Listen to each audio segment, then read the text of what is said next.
Good evening and welcome to the Wednesday night leadership call. My name is Patrick Tulloch, and tonight I have the pleasure of sharing with you my 5 steps to recruiting success. Just some things that I've learned from the beginning when I started in this industry 9 years ago that have made a huge impact in my business, and just a daily routine that I will go through that today has been completely simplified. So what I'm going to do here is share with you an overview of the 5 steps to recruiting. Obviously, you can always get into more details, but I think what I'm going to share with you will help you in your recruiting process.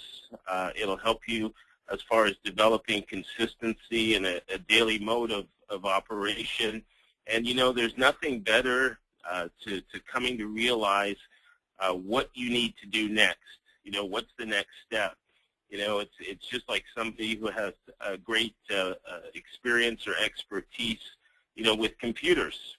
And I don't know very much about computers, but if I wanted to learn from somebody who had that background, I would obviously, stay very close to them and learn as much as I could so that I could, do what I needed to do when the time came. So the 5 steps is going to definitely help. And let's progress here. The first thing that we want to be able to do is look at a plan of action. All right, nothing ever happens without a plan, and if you want to get from point A to point B, obviously we know that there has to be some vision. They say that when the vision is clear, the journey is much easier, and so when you get started in the recruiting process and you want to have success, then you need to have a plan. Otherwise, you'll go around and around in circles. So the first thing that you might want to ask yourself is, who are you wanting to talk with? All right, you just got started in your new business. You've got a number of people who you have on your list or in your mind who you want to begin to share the business with. And, what's the process that you're going to begin to implement in order to get your plan off and running? So, you could be asking yourself, who would you like to be in business with? I've always thought that I wanted to be in business with like-minded individuals, like myself. And so, that was one way of me being able to determine who I wanted to surround myself with. And, you're an entrepreneur. You got into this business for various reasons. And maybe you just want to, surround yourself with people who are just like you. So maybe that might be a good way to gauge who you would approach as far as getting involved or sharing the business with. And I've got a few other things here that you can, make a list of. If you're getting started in the business or you want to help somebody else who's just getting started in the business, you want to be able to look at people who are success-driven, they're motivated, they're entrepreneurial, maybe they work from home already, and the other thing is they just want more out of life. They want a better lifestyle. They want to be able to have more options with regards to where they are right now in their life. So you're sitting down, you've just decided that you want to get involved, you want to get started in your business, and you've got to have some type of a plan that you need to put into place in terms of the time commitment that you're going to invest in your business. And the one thing is that you want to be consistent in your activities on a daily basis, or if it's every other day, and then you've got to look at the number of hours that you're prepared to invest in your business. And you've got to be consistent. So this is a business. And one of the things that I came to realize, coming from a traditional background, working in an industry for 23 years, that I made some great money in the business that I was in.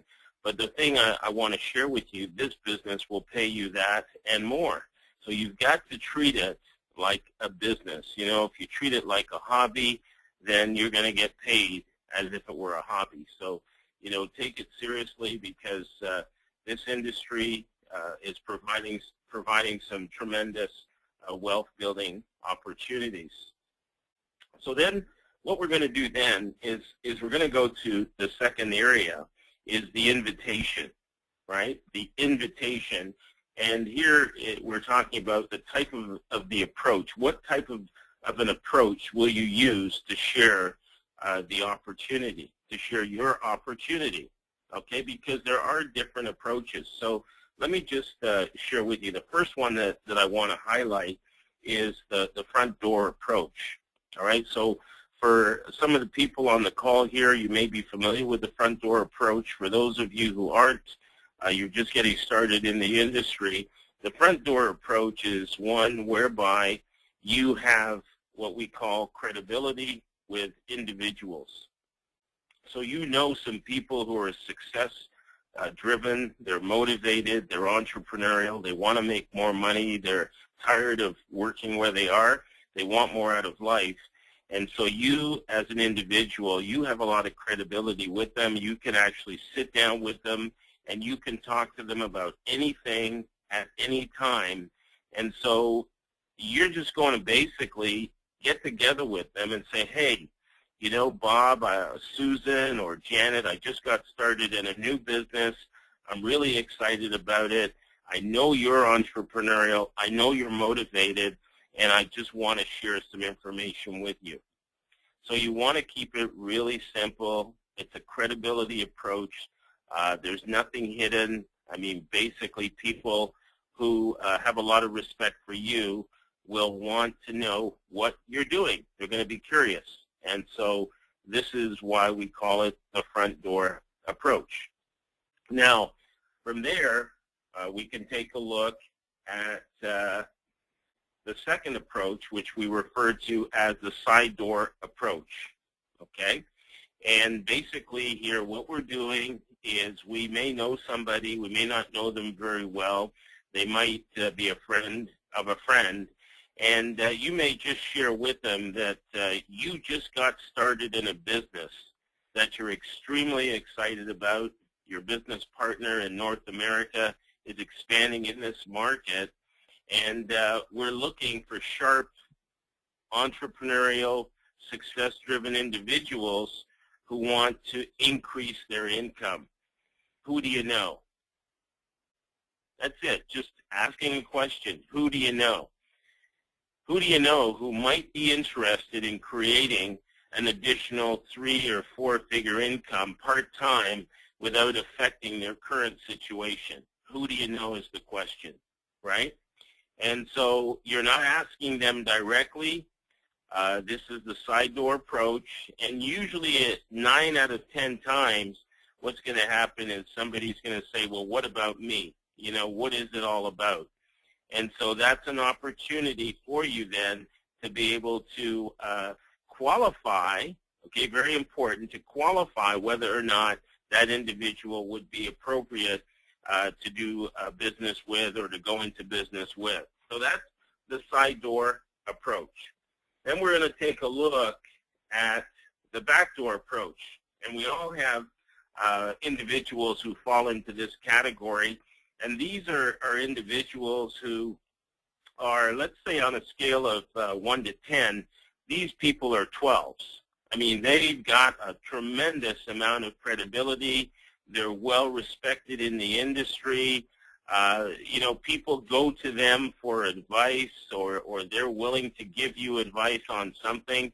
And that's exactly the approach that you're going to use.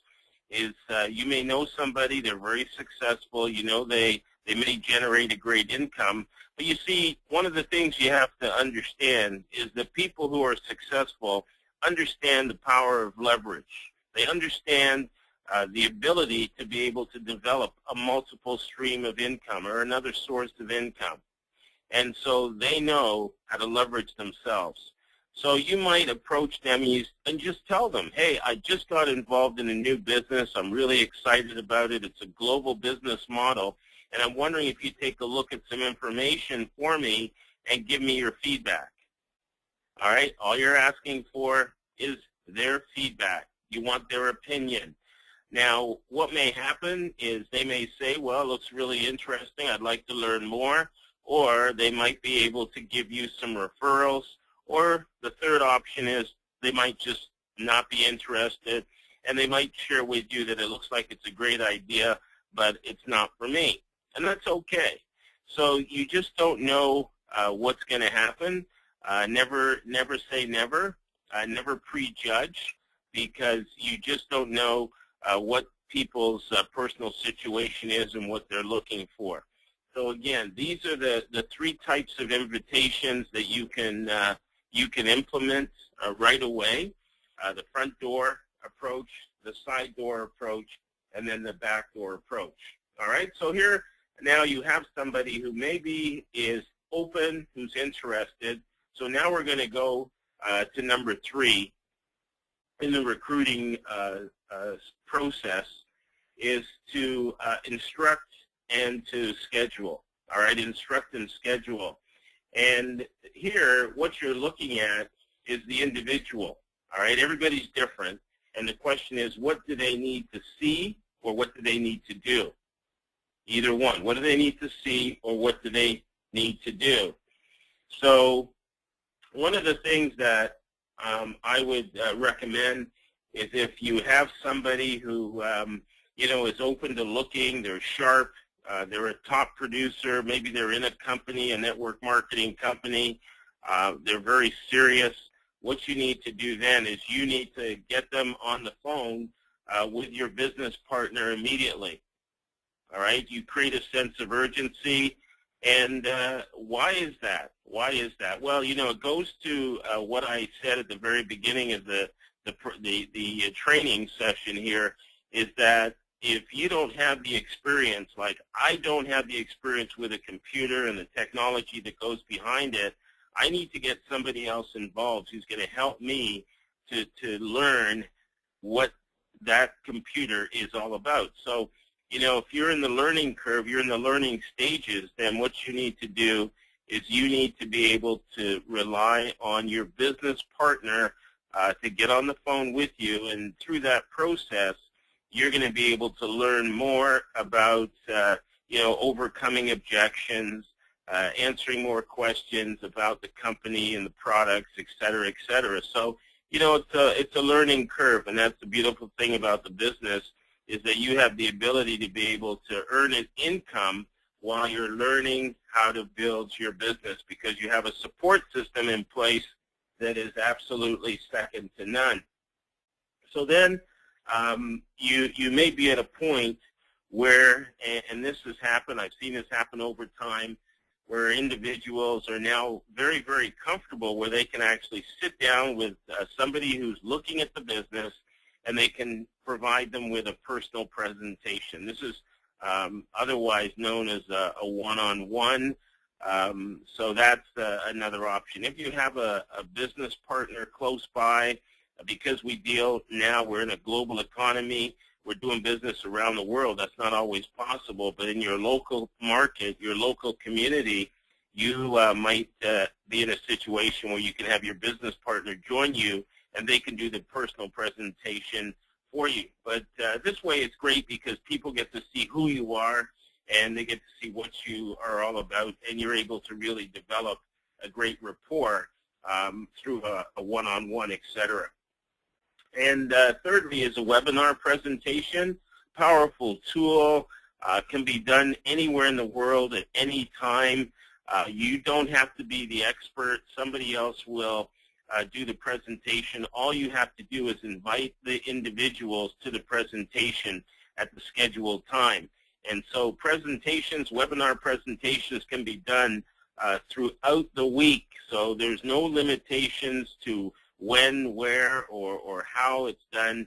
It's just done. All you got to do is plug in. Just like this training, people from across North America or globally are able to jump on and learn as they relax in the comfort of their home. So that's number 3 is a webinar presentation, powerful tool.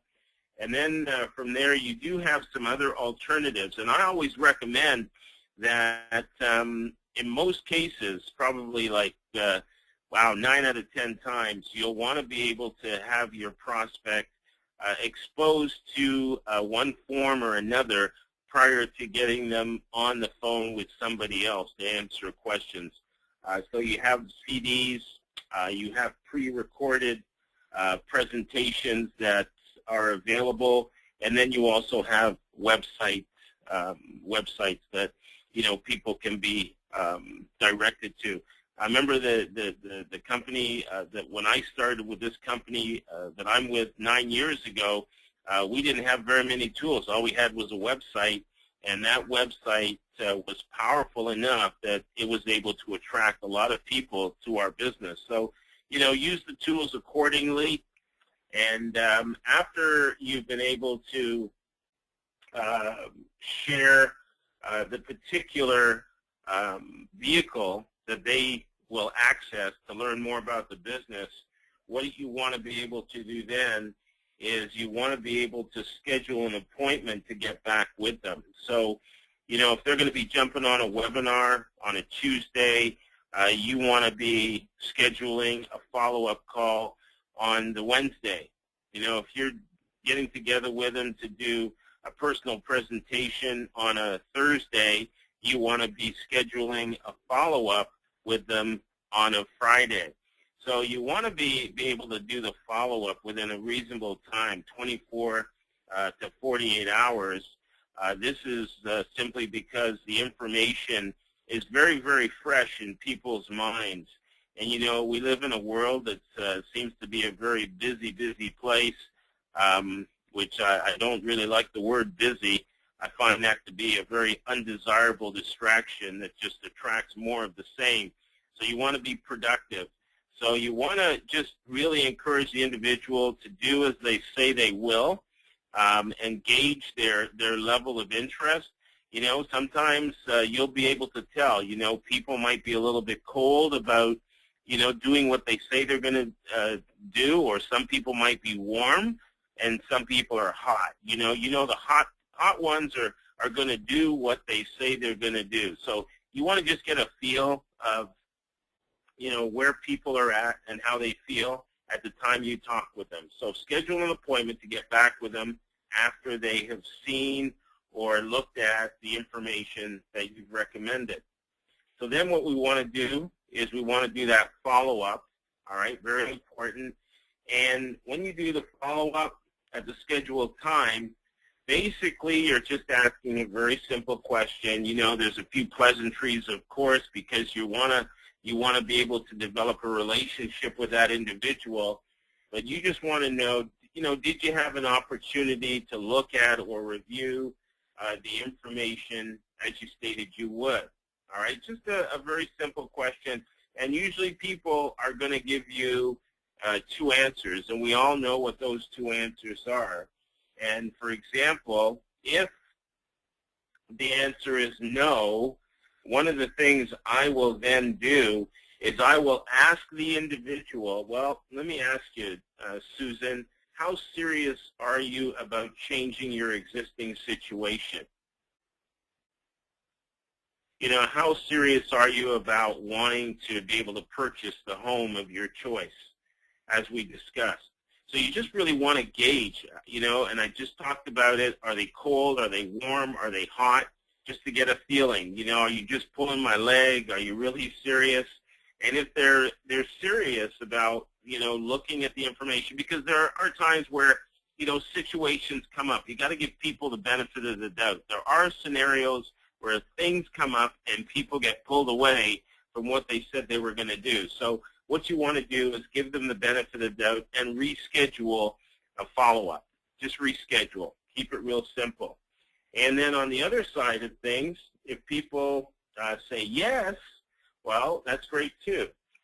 The question that you want to ask now is, what did you like best about what you saw?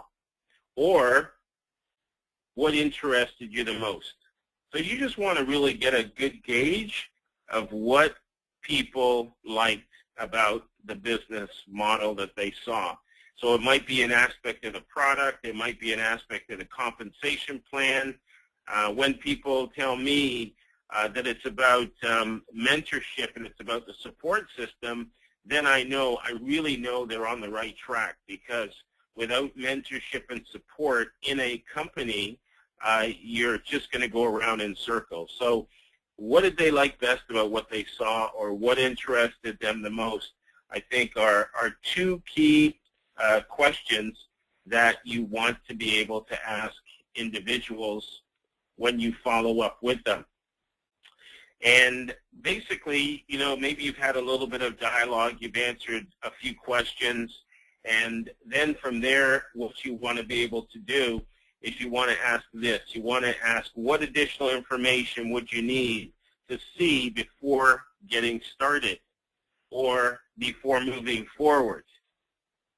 All right, if they've got no more objections and they like what they see, they like the product, they like the compensation, they like the support system, they like the fact that the company is global, what else do you need to see? And in some cases, what you're going to find is people will say, well, you know what?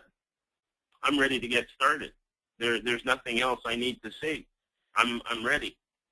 Okay, so what you have to understand is that people are at different levels in terms of their knowledge level about the industry, and some people might need a little bit more information. Maybe there's something else that they need to see. So if they're ready to go, then all we need to do is explain to them what they need to do next to get started. So there might be some specific information that they need to provide you with so that you can help them get set up in the system, and that is just as simple as the process would be. All right, and then we'll explain what happens if it's on the other side and they're not quite ready. So what we need to do then is we need to look at the follow. Oh, sorry, I got one more thing here to share with you. If the prospect requires additional information, then all we do is we're going to reschedule. And this is what I'm going to get into now. So we want to reschedule again, because sometimes there are situations where they need to see a little bit more information. I'm going to explain to you what that's all about in the follow-through. So in the follow-through, one of the things that I love to do is I love to get my business partner on the phone with my prospect on the follow-through. Why? Because he has a lot of credibility. He's been in the business probably longer than myself, or he's had greater success than myself. And what he's going to be able to do is he's going to be able to answer questions. He's going to also share his or her experience. And also, he's going to be able to impart the vision of the company at a level that is going to be pretty exciting. So what they're going to basically do, bottom line, is they're going to help your prospect to be able to make an informed decision, a very positive informed decision on getting involved with the business. So that is a great part of the business, is the follow through, where you have a business partner on the line with you. And as I was saying, the reason why you're basically rescheduling, because the person wants additional information, you've got to understand something, that people may need to have 3 or 5 exposures, 3 to 5 exposures before they actually make a decision. It's just part of the process. And some of the things that I'm talking about when I say exposures, it's very simple. Simple information that's available, and you can get that from your business partners. But it might be various articles on the industry, all right, information on the industry. Or it might be, again, supporting testimonials from third party supporting testimonials. Now, this might be from individuals who are not even in the industry, but who endorse the network marketing industry because they know it's growing in leaps and bounds, all right? And then there's also the product. Sometimes, depending on the nature of the business, it could be a product or service, but when people have the opportunity to use the product or try the product, that could be another thing that would be an exposure. So there's a myriad of exposures, and again, this is an overview, so you can always get back with the person who you're working with or you'd like to work with and let them answer those questions for you. Now, the general rule for doing a follow-up, for getting back to a prospect is very, very important, is around 24 to 48 hours. The sooner the better, because the information is just readily available. So I've just touched on a few things here. Now, I've shared, to myself, I've shared quite a bit of information here with you, in all honesty, and I think, through repetition, you can get, gooder and gooder at becoming the best that you can possibly be in this 5-step recruiting system, and I hope that it's been beneficial for you. So these are the steps that I will do on an ongoing basis. These are the steps that I will train and work with other individuals in my business. And if you want to learn more about me and what I do, you can find me at ypatrick.com. And I'd like to thank you all for joining me here this evening on this training. And my name again is Patrick Tulloch, based here in beautiful Toronto, Canada. So good night, folks.